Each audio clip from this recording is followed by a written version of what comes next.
Today we're going to learn the basic symbols of music notation and how to read sheet music. The first thing we're going to start with is the staff.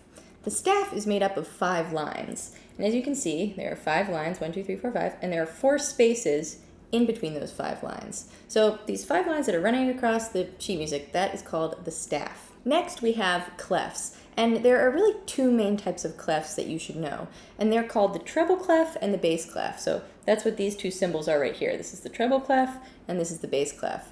Now, some instruments only read in treble clef, and some instruments only read in bass clef. And some instruments read in other clefs as well, but unless you're playing one of those instruments, you really don't need to worry about the other clefs. Also, some instruments read music on something called the grand staff, which just means they read music written on 2 different staves, 1 treble and 1 bass clef. So instruments like piano, organ, and harp, they read music on the grand staff. So the grand staff looks exactly like this board right here. One staff has a treble clef, and then a staff below it has a bass clef. So this is what the grand staff looks like. Now, we can draw notes either in a space, like this, or on a line, like this. See how one is on space and one is on a line? And each different space and line on the staff represents a specific letter in the musical alphabet, which in turn represents the name of a note. So when we draw a note on a specific line or space, it tells us the name of the note. We can also write notes in above or below the staff like this.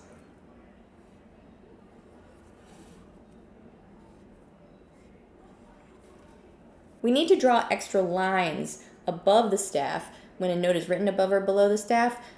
So you see how I drew this little line up here and then those 2 lines down there? So you have to draw those in whenever notes are above or below the staff. The only exception is when a note is sitting right above the staff like this, on the space right above or the space right below. In those 2 scenarios, we don't need to draw any extra lines. You don't have to draw a line there or there. However, if the note sits right there, then I do need to draw a little line.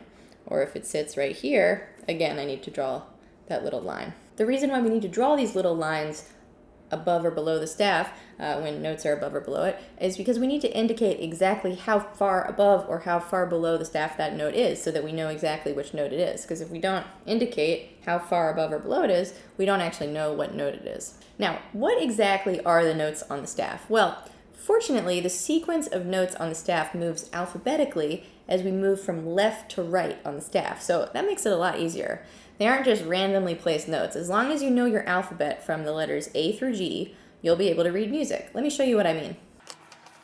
The very first note we will learn is actually middle C, and it is written right in the middle of the grand staff like this.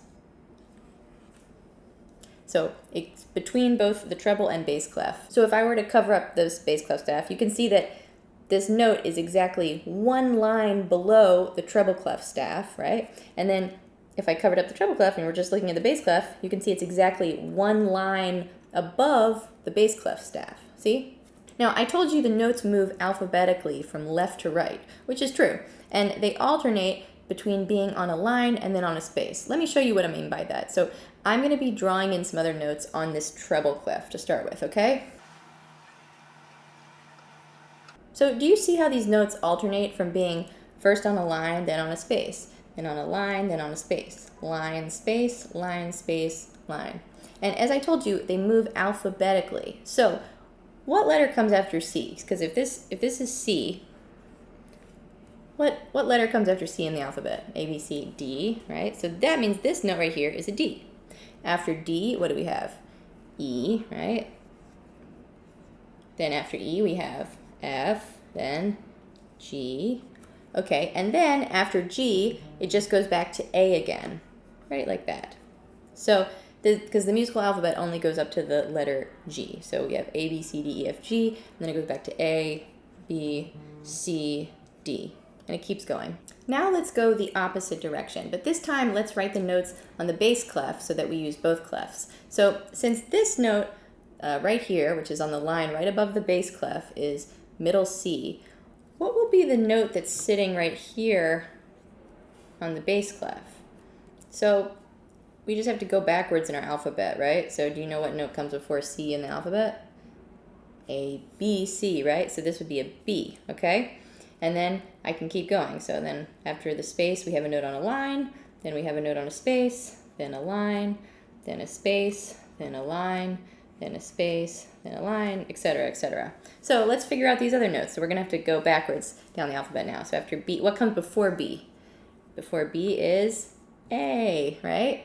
Now, what comes before A in the musical alphabet? G. So then G, then F, then before G we have F, before F we have E, before E we have D, before D we have C, before C we have B, and then we would continue on.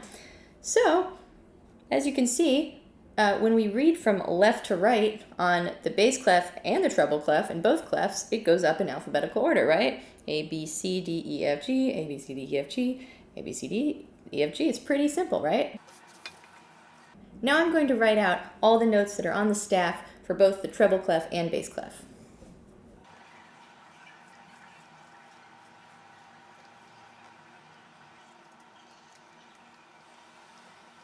So here are the notes written out for both treble clef and bass clef. And you can see here that note that's one line below the treble clef is a C, and the note that's one line above the bass clef is also a C. That's that middle C. And so this is why the notes are in different places on treble clef and bass clef, because that middle C is always going to be the note that's in the center between the two clefs on the grand staff. So you might have been wondering to yourself, hey, why are the notes in different places for treble clef and bass clef? And that's the reason why, is because on the grand staff, the C is in the middle between the two clefs, the treble clef and bass clef, middle C is in the middle, and then the notes move up and down away from that.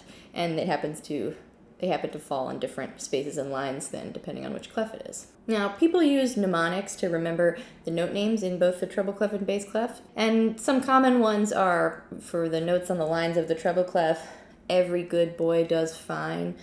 So see the first line, the note on the first line is E, so every. The note on the second line is good.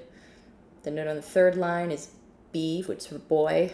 The note on the fourth line is D, so does. And then the note on the fifth line is F, so fine.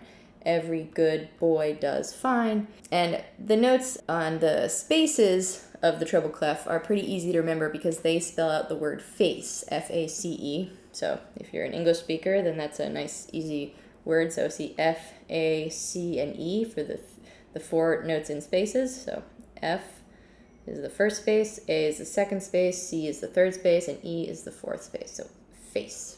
Some common ones for the bass clef are good boys do fine always for the notes that are on the lines. So the note on the first line is G, so G, then B, then D on the third line, F on the fourth line, A on the fifth line. So good boys do fine always, G, B, D, F, A.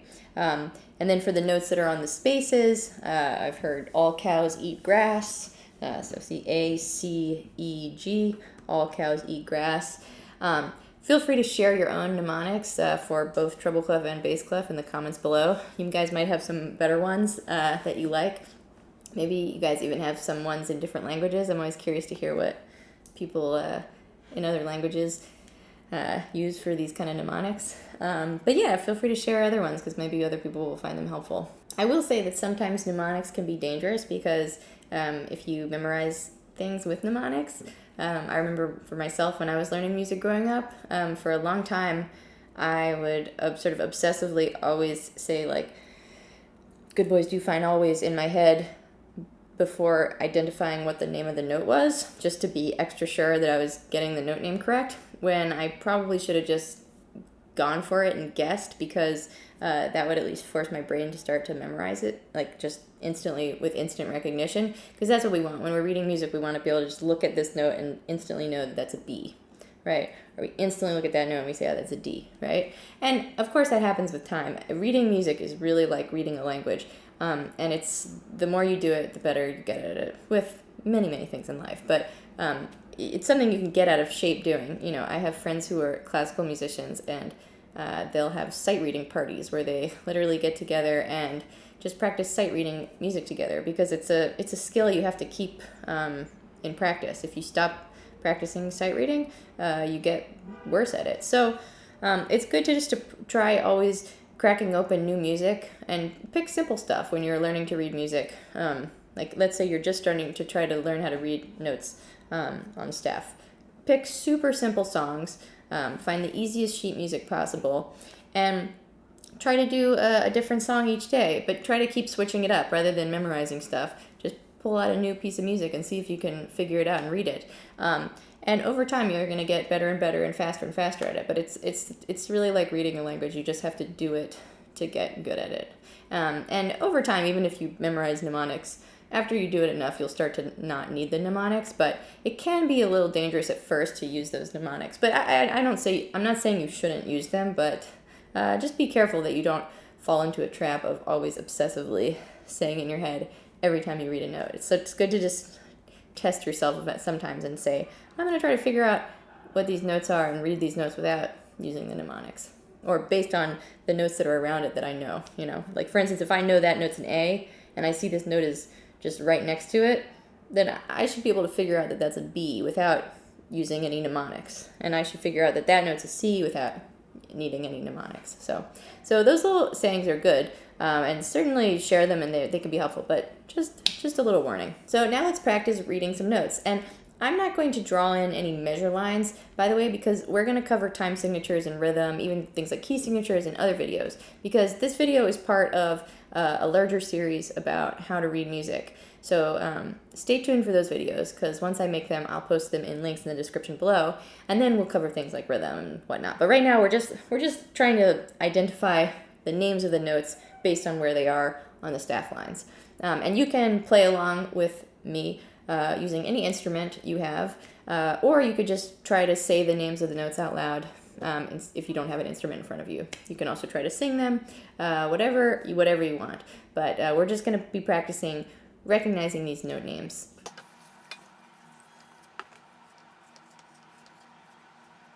Okay, so here's the first line we're going to practice reading, and it's written on the treble clef staff. And you can even pause the video right now if you want to try saying it out loud first to see if you can figure it out, and then press play, and I'll read them to you now. We have C, C, D, D, E, E, D, D, C. And you see it's just walking up A, B, C, D, E. We're going up the alphabet, A, B, C, D, E, and then back down to C again, D, C.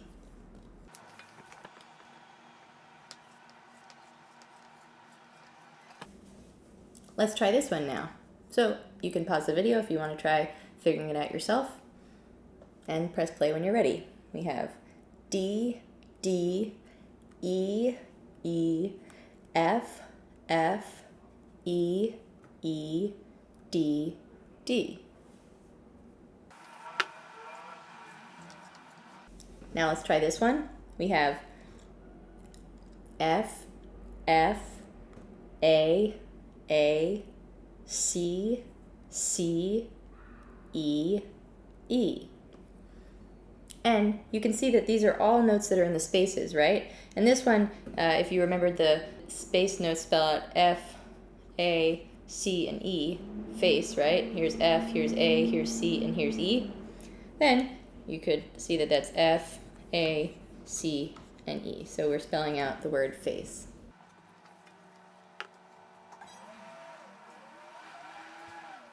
How about this one? We have, pause if you need to, press play when you're ready. A, B, C, C, D, C.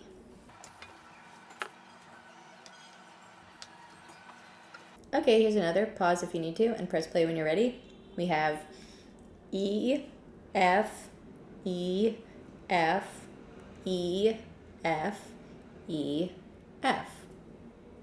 So as you can see, we have just E and F, but it's in two different places. So these are actually an octave apart. This E and this F are a whole octave lower than this E and this F. And if you don't know what an octave is, I have a whole series on intervals, which I will link in the description below. And I explain what octaves are in that series, so check it out.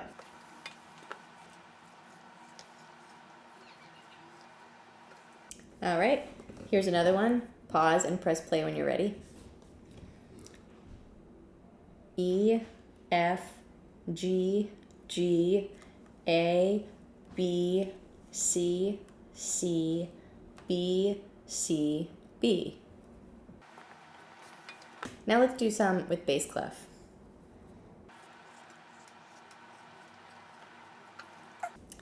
Pause when you need to and press play when you're ready. We have G, G, A, B, B, A, G, G.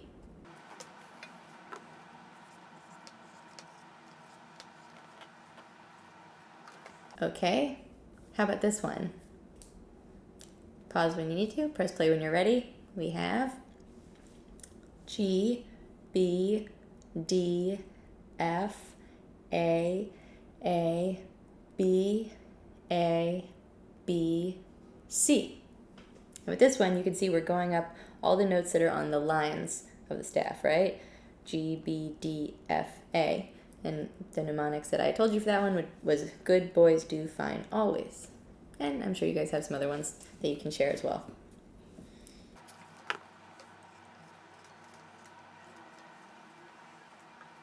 Okay, pause when you need to, press play when you're ready. We have B, C, C, B, A, B, C, D, D, C, D.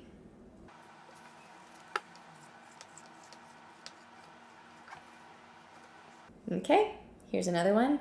Pause when you need to, press play when you're ready. C, D, E, E, D, D, E, E, F, E, F, E.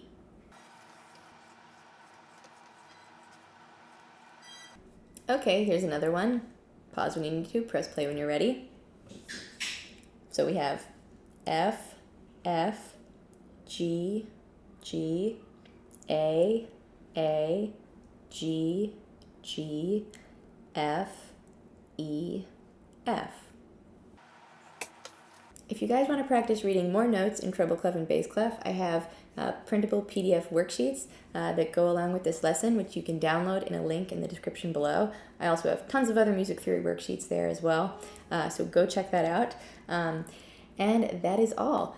Thank you guys so much for watching. I hope you've enjoyed this video. This is a video, as I said, that is in a series of other videos that are all about how to read music. So when I post those other videos, I will put the links for them in the description below. If you're new to my channel, hello and welcome. I post one video a week. If you haven't subscribed yet to my channel, I would love to have you here as a subscriber. If you enjoyed this video, don't forget to give it a thumbs up, leave a comment, share it with a friend. And that is it, guys. Thank you so much for watching. I hope you have a wonderful day or night, and I will see you next week.